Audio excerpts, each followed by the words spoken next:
E aí, meus queridos da Tatu, como é que vocês estão? Eu espero que vocês estejam bem.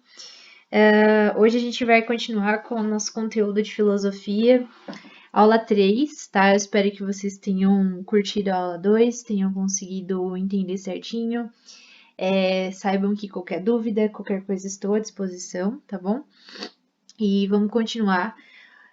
Platão é um cara super importante, tá? É um cara que vai resgatar sofistas, vai resgatar Sócrates. Muito do que o Platão deixou para expor as suas ideias foi por meio dos diálogos de Sócrates, tá? Sócrates, ele foi eternizado. Muitas coisas que a gente conhece de Sócrates foi por meio de Platão, né?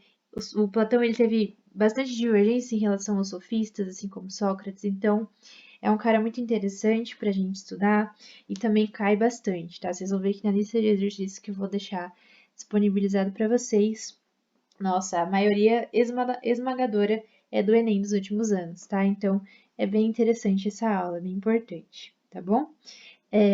Eu vou continuar aqui com o mesmo esquema, tá? Sem mostrar minha carinha, só a minha fotinho. Mas por facilidade tecnológica, porque eu não tenho muitas habilidades nesse sentido, mas eu espero que esse formato esteja dinâmico para vocês. Deem o feedback, deem sugestão, tá? Se vocês estão gostando ou não e tudo mais. É importante, se vocês quiserem outro formato, a gente tenta. Mas eu achei bacana essa dinâmica, eu espero mesmo que esteja legal para vocês, tá bom? Bom, agora sem mais delongas, bora lá. Como eu disse para vocês, a gente sempre vai começar a aula fazendo uma revisão, tá? Da última aula. Então, eu vou deixar especificado aqui embaixo para vocês em que momento certinho que vai para a aula direto para Platão, mas é interessante fazer essa revisão. Então, vamos lá. Na última aula a gente falou sobre sofistas e Sócrates, né? E qual foi o contexto disso daí? Auge de Atenas, né? Auge em diversos sentidos, político, auge cultural. Então foi uma época que os cidadãos eles buscavam melhorar as suas habilidades em diversos sentidos, né? E a educação sofista era algo que estava muito em alta naquele momento. Quem eram os sofistas? Sofistas eram professores itinerantes, né? Ou seja, eles ofereciam o seu ensino, os seus serviços, ensino de gramática, ensino de retórica para os cidadãos e traziam essa questão da retórica em um momento em que as habilidades políticas eram algo fortíssimo que as pessoas estavam buscando ter, né? Além disso, vamos resgatar aí um pouquinho do relativismo, né? O relativismo dentro do pensamento sofista era algo a ser considerado, como por exemplo Protágoras, que foi um sofista que disse que o homem é a medida de todas as coisas, ou seja, que cada ponto de vista tem o seu fundo de verdade, que não há uma verdade absoluta e que a depender da argumentação, um argumento pode ser mais forte ou mais fraco, tá? E aí que a gente chega numa questão de que os sofistas hoje em dia eles são muito vistos pela ótica dos filósofos, né, que virão depois. Os filósofos que têm um grande compromisso em encontrar uma verdade não relativa. A verdade está em algum lugar e o homem tem que buscá-la, não usar o discurso para o convencimento, tá? Só que isso não quer dizer que os sofistas eles saíam por aí disseminando mentiras. Não, a gente tem que pensar que o que a gente sabe de sofistas muitas vezes é passado pela ótica dos filósofos e que o compromisso com a verdade que os filósofos vão trazer não era uma prioridade para os sofistas, tá?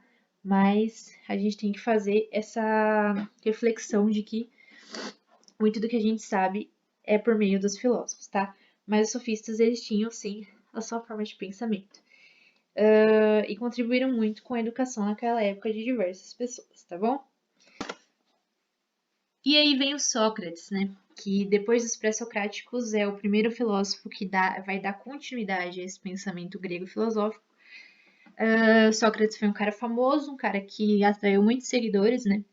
E qual que é o cerne da sua filosofia, né? O conhecimento a partir de admitir a própria ignorância. Ou seja, isso ia contra o pensamento de deter a sabedoria para si. O pensamento de que haviam pessoas que sabiam de tudo naquela época. Não.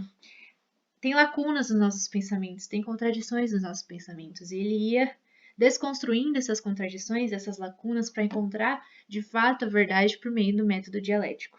Ele ia conversando com as pessoas e ele desconstruía as suas opiniões simplesmente por desconstruir, não, nada disso.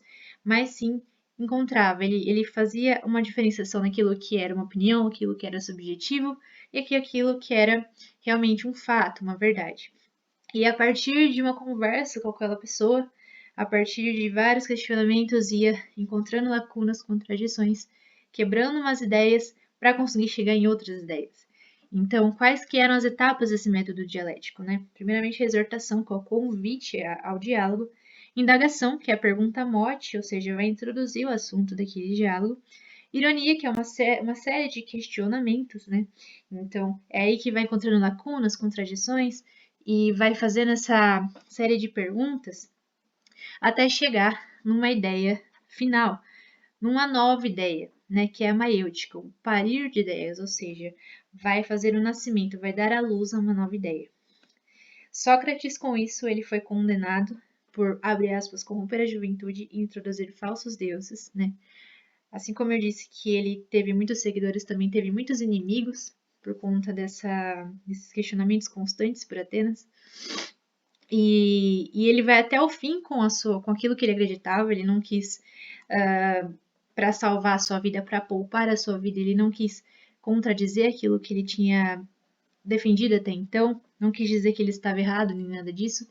Ele aceitou aquela condenação, digamos assim. Ele foi até o fim com aquela condenação e foi morto, foi condenado à morte. Teve que beber cicuta, um veneno. E com Sócrates vem uma diferenciação aí no foco do estudo dos filósofos muito importante, né? A gente fala aos pré-socráticos e Sócrates, isso tem um peso, né? Fala isso, fala não, Sócrates ele era tão importante assim que nomeou períodos, mas é porque antes de Sócrates a gente tinha o quê? O foco no cosmos, o foco na natureza, com os pré-socráticos. A partir de Sócrates você tem um foco muito maior no ser humano, tá? Em questões como justiça, virtude, ética. O foco é no ser humano, então ele vai mudar o foco de pensamento, o foco de estudo dos filósofos posteriores a partir dele, tá bom? Agora, gente, quem que é Platão, né? Who is Platão? Platão, ele nasceu um pouquinho depois de Sócrates, né? Ele nasceu em uma família nobre, ele estudou várias áreas do conhecimento ao longo da vida, né? E ele era discípulo de Sócrates, além disso. E por vir de uma família nobre, ele era como predestinado para viver uma vida política, digamos assim, né? Só que quando Sócrates foi condenado à morte, ele meio que se desiludiu da política, ele resolveu voltar-se inteiramente para a filosofia.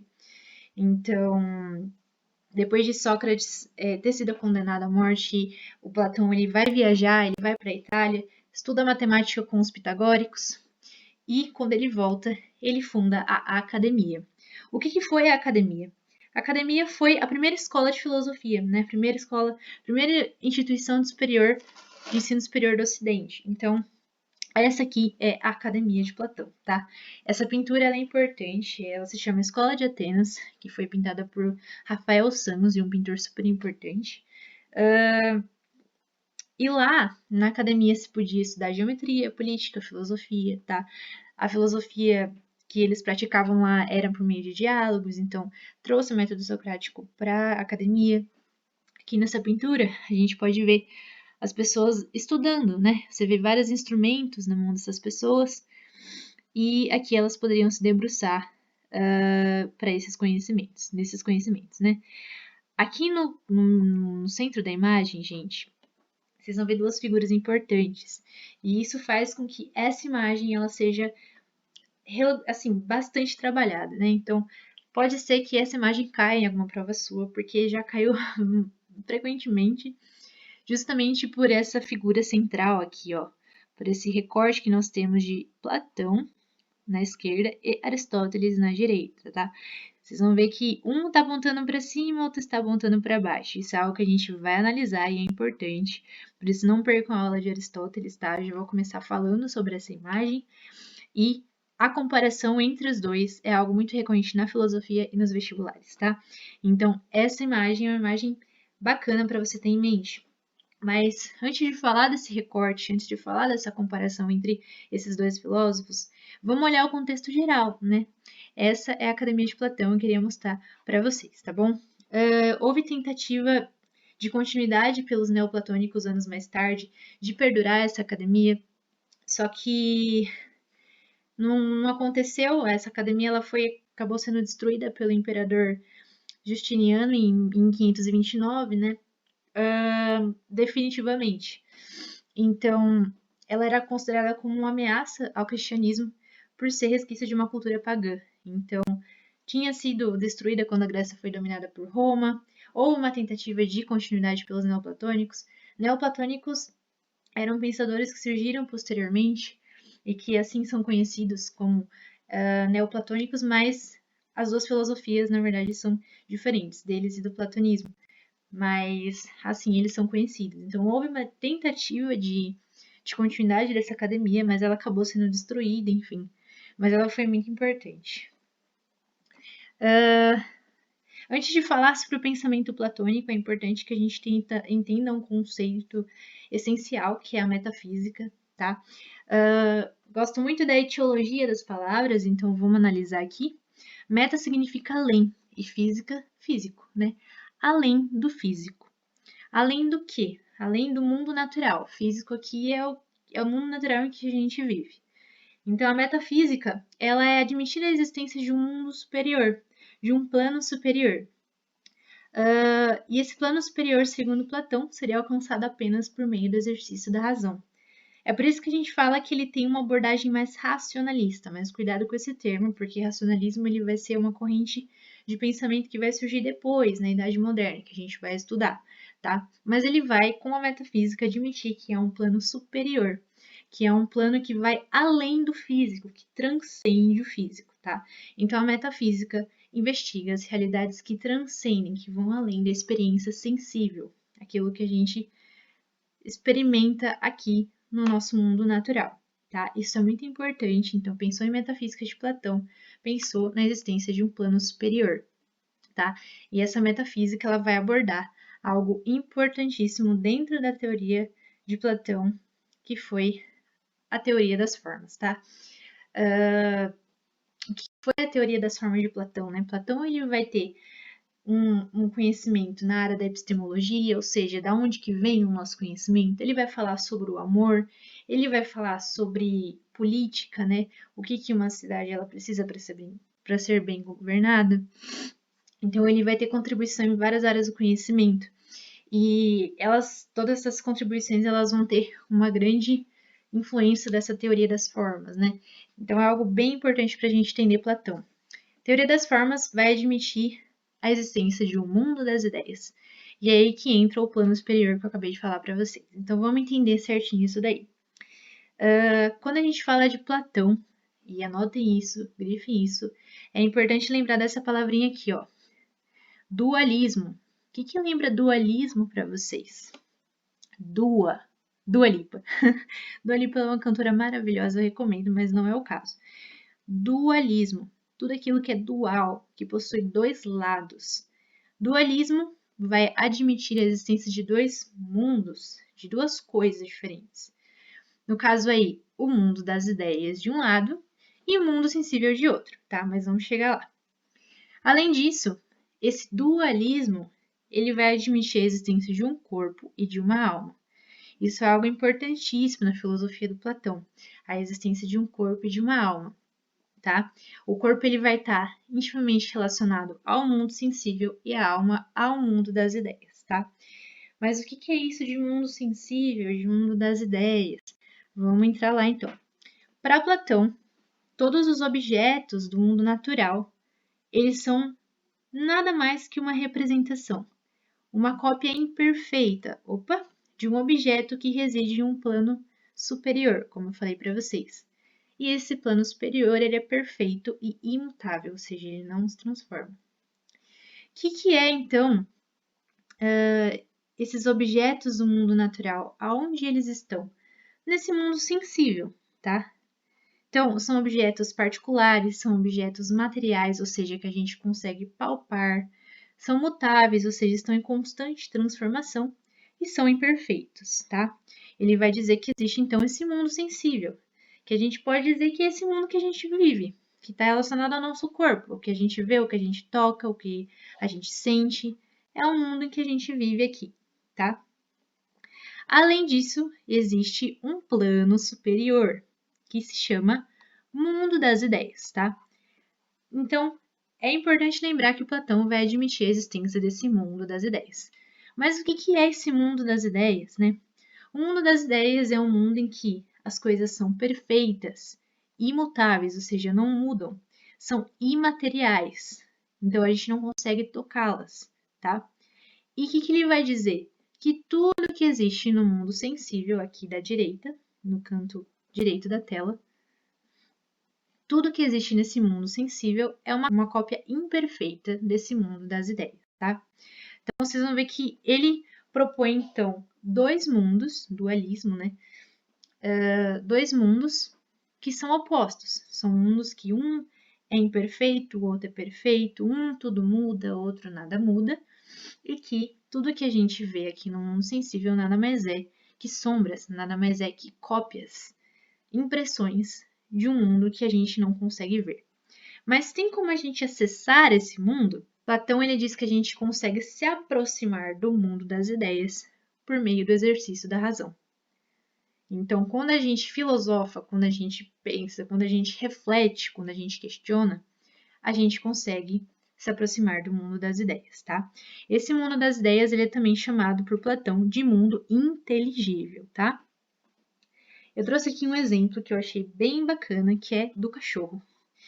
Esses desenhos bonitinhos aqui, eles vão ilustrar a nossa teoria das formas, tá? Então vamos lá. A gente tem no mundo N raças de cachorro, certo? A gente tem cachorros que são maiores, que são menores, que têm um pelo mais curto, que têm um pelo mais longo. Temos vários cachorrinhos no mundo. Nenhum é idêntico ao outro, certo? São cachorros particulares, assim como na imagem, tá? Só que, quando a gente pensa, fecha aí o olho e pensa num cachorro. Não pensa em um cachorro em específico, não pensa no seu cachorro. Pensa na ideia do cachorro. Quando a gente pensa no que um cachorro, o que faz um cachorro ser um cachorro, o que tem em comum em todos os cachorros particulares no mundo, a gente consegue desenhar na nossa mente características em comum de um cachorro. Então, se a gente fechar os olhos e pensar na figura cachorro, a gente, sei lá, vai pensar, tem 4 patas, um rabinho, duas orelhas, ou seja, a gente consegue mentalizar um ideal de cachorro que se aplica em qualquer cachorro do mundo. Só que os cachorros eles terão essas suas peculiaridades, é claro. Mas a gente consegue delinear isso na nossa mente, uma ideia perfeita de um cachorro, né? A gente tem vários cachorros, mas a gente consegue pensar no cachorro em si, certo? Ele também, o Platão ele usa um exemplo matemático também, né? Por exemplo, o Teorema de Pitágoras. Eu não sei se vocês já tiveram isso em matemática, se não tiveram, vocês vão ver que a gente tem o Teorema de Pitágoras, né? Que vai trazer uma regra matemática para os triângulos retângulos, né? Assim como a gente tem uma regra matemática de que a soma dos ângulos de um triângulo, a soma dos ângulos internos de um triângulo é igual a 180 graus. A partir dessas regras matemáticas, a gente consegue desenhar na nossa cabeça um triângulo retângulo perfeito, certo? A gente consegue desenhar um triângulo perfeito na nossa cabeça segundo essas regras matemáticas. Assim como a gente consegue pensar num círculo perfeito. São coisas que a gente consegue abstrair. Mas quando você vai desenhar um triângulo retângulo, cada triângulo retângulo vai ser diferente um do outro. Não tem como você desenhar o triângulo retângulo perfeito. Não, você consegue desenhar um triângulo, não o triângulo em si. Entende? A partir da regra matemática, a partir da racionalização de uma regra matemática. Mas o Platão vai dizer que você tem a ideia de um triângulo retângulo perfeito na sua cabeça, certo? E aí ele vai falar, tá, mas todas essas ideias de um círculo perfeito, de um triângulo retângulo perfeito que a gente consegue imaginar, mas que a gente apenas reproduz no mundo sensível, Aonde que vão estar essas ideias? Ele vai dizer que essas ideias vão residir no mundo inteligível, tá? Então, o mundo inteligível nada mais é do que um local em que a gente tem formas ideais, formas perfeitas que vão ser reproduzidas no mundo sensível de formas particulares, de formas imperfeitas, de formas mutáveis, ok? Então, é isso que ele vai dizer, que para cada forma ideal no mundo inteligível, teremos cópias no mundo sensível, tá? É isso que ele vai dizer. Então, que todo conhecimento ele vai residir, na verdade, no mundo das ideias. Que a gente consegue acessar esse conhecimento por meio da razão, por meio do pensamento. Assim como a gente consegue pensar todas essas coisas, esses padrões, essas formas ideais de figuras matemáticas, a gente consegue acessar por meio da razão, por meio de pensamento, ele vai dizer que a gente vai chegar nessas ideias apenas por meio da razão, tá? Então, falou de teoria das formas, resume em Platão admitia que há dois mundos, mundo inteligível e mundo sensível, e que tudo que existe no mundo sensível é uma cópia de algo perfeito no mundo das ideias, tá? Então, esse é o mundo das ideias de Platão. Essa é a teoria das formas de Platão, tá? O mundo sensível está muito ligado ao corpo, né? Algo que se transforma, e o mundo das ideias relacionado à alma, tá? E ele vai admitir uma superioridade no mundo das ideias, no sentido de que o conhecimento só pode ser obtido pelo mundo das ideias, tá? Vocês vão ver um exercício lá na lista que vai comparar Parmênides, tá, com Platão. E eu disse para vocês que Parmênides e Heráclito serão caras que vão ser resgatados pelos filósofos e um deles é Platão, tá? Parmênides lembra muito a ideia do mundo inteligível, certo? Porque Parmênides dizia que as coisas têm uma essência, que elas são imutáveis, assim como o mundo das ideias vai admitir, certo? Enquanto que Heráclito dizia que as coisas estão em uma constante transformação, em um vir a ser, assim como o mundo sensível. Então a gente vê que se Platão ele admitia o mundo inteligível como o local de acesso do conhecimento, e que o conhecimento ele não vem da sensação, mas sim da razão, a gente tem uma aproximação muito grande dele com as ideias de Parmênides. Deem uma olhada na lista de exercícios para vocês praticarem isso daí e verem como que acontece essa analogia, tá? Por fim, eu queria falar um pouquinho sobre o amor platônico, né? Dentro dessa lógica. Hoje em dia a gente tem a questão do amor platônico como algo inatingível, como algo distante, não correspondido e tudo mais. Mas, na verdade, o amor para Platão era algo. Não era isso, na verdade, era algo mais ligado à contemplação de uma beleza que reside lá no mundo das ideias, né? Não algo carnal, não algo efêmero ou ligado ao corpo, né? É ligado mais à alma. Ele traz essa concepção nos seus diálogos em O Banquete, que é uma das suas obras, que eu também vou deixar nos textos complementares, tá? Nos textos complementares eu vou trazer um trecho do Banquete, e essa concepção sobre amor também é feita por um diálogo de Sócrates, tá? E lá tem essa concepção sobre o amor, e lá também tem, nesses textos complementares, um link para um post que eu achei bem bacana que faz essa comparação entre a nossa concepção atual do amor platônico e a concepção real do amor para Platão, tá? Então, deem uma olhada, vale a pena nos textos complementares para vocês terem essa visão. Mas é isso. Sobre a teoria das formas, é admitir a existência desses dois mundos e que tudo que está no mundo sensível é uma cópia imperfeita do que está no mundo das ideias, que só pode ser acessado por meio da razão. Joinha?